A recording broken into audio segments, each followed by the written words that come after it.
Good evening. My name is Shachar Peled, and this is the first in a series of lectures on evolution as an article of faith. More than that, of evolution as a paradigm of faith. Look at evolution and know what faith looks like. Look at evolution and recognize how God operates in the world. In fact, evolution, like a good scientific experiment, evolution is the empirical evidence of what theological theory is applicable to reality and what is not. Evolution is a reality principle that refutes certain visions of God, of the divine, of religion, and buttresses or emphasizes and supports other visions, other paradigms. If you will, we have various religions, and each of them may be considered a different paradigm. Evolution is the grand experiment, the grand trial that's been going on for millions and billions of years that is showing us what part of our theological paradigms are appropriate and what are simply imagination, unfounded, just imagings. Evolution shows us the true faith, how the real vision of the world can be found in religion, and what religion takes you away from truth and what brings you closer to truth. So in these lectures, rather than look from religion onto evolution, I will be looking from evolution onto religion.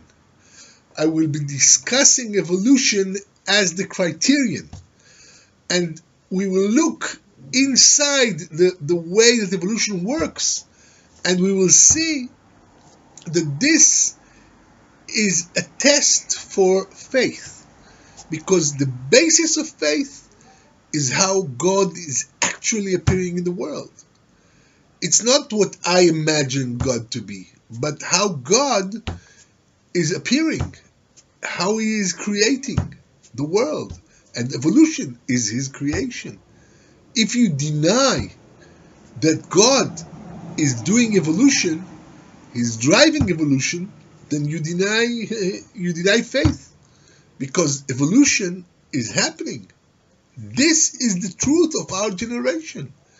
This is the proven idea, the proven paradigm that understands how the world has developed. It is the great vision of creation discovered by man. The originators of evolutionary theory were not atheists.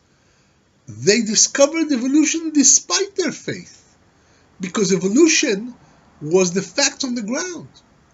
They were driven to their theory by the facts, not vice versa. They weren't imposing their theory on the facts. To the contrary, the facts gave rise to the theory. And then when they developed the theory, it fitted the facts. So evolution is a wonderful theory. It has some gaps, sure. But the gaps do not refute the parts of the theory that do describe reality.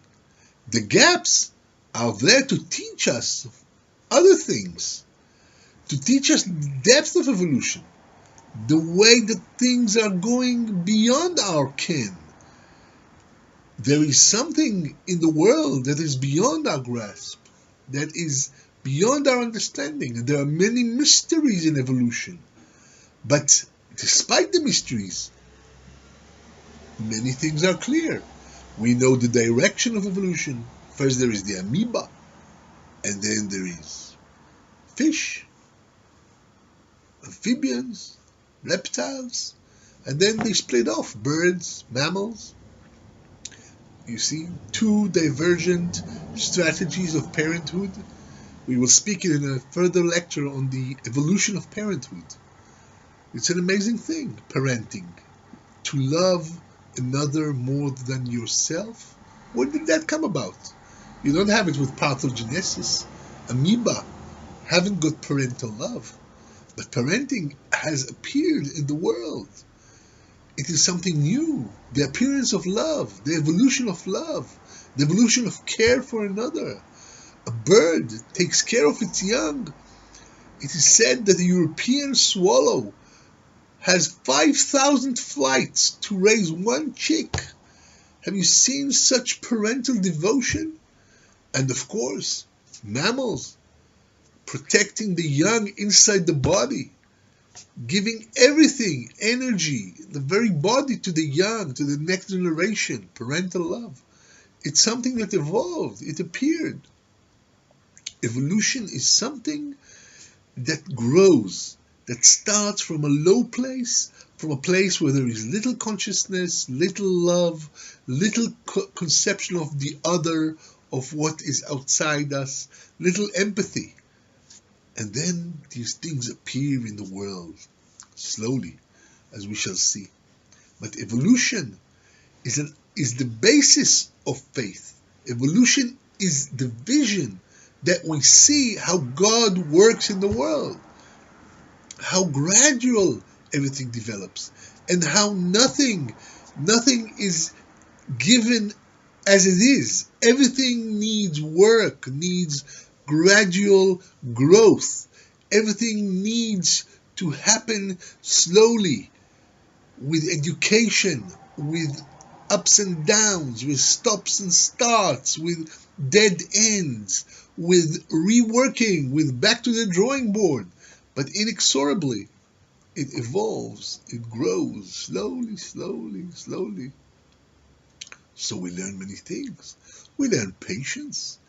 If it took God 15 billion years to get from the Big Bang to mankind, how long will it take mankind to continue in this journey? We've only been civilized for 5,000 years. It's an eye blink. It's just a moment, an infinitesimal moment in time. So you see that the world is patient. God is patient. Evolution is gradual.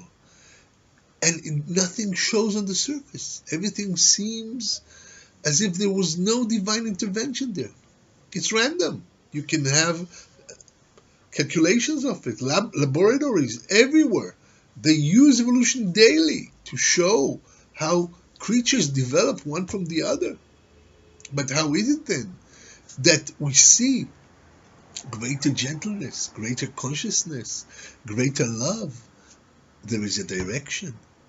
So now we must ask, if this is the paradigm of the world, if this is the structure, the form of the world, growing, progressing, slowly, patiently, then we also must be patient. If you see a little child and he doesn't walk properly and he doesn't talk properly and is not house trained yet, so he's young, he'll grow, he'll develop, he'll learn, he'll be a person, he'll do wonderful things. The same can be said of reality.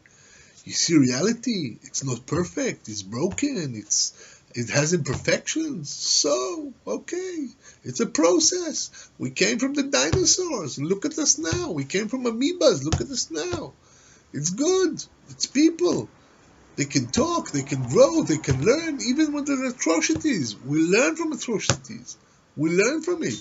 The next generation is very careful not to repeat the sins of the fathers. It takes time. It takes time to abolish slavery, to get out of cruelty, to grow into a gentle civilization. But when we look at evolution, we see the paradigm of it. So it's okay. We have the patience. We'll have to learn to be patient. Evolution teaches us patience. It teaches us direction. It teaches us faith, an optimistic faith. Because if the world could have grown from the dinosaurs, then it can grow on. We are at this stage in our evolution, but who knows where we will go? No eye has seen this vision. It is beyond us. It's a simple simile. As we are to the amoeba, so future is to us. Who knows? So this is the basis of the faith that I will try to develop in the following lectures. Evolution is the basis of everything. And from there we'll go on.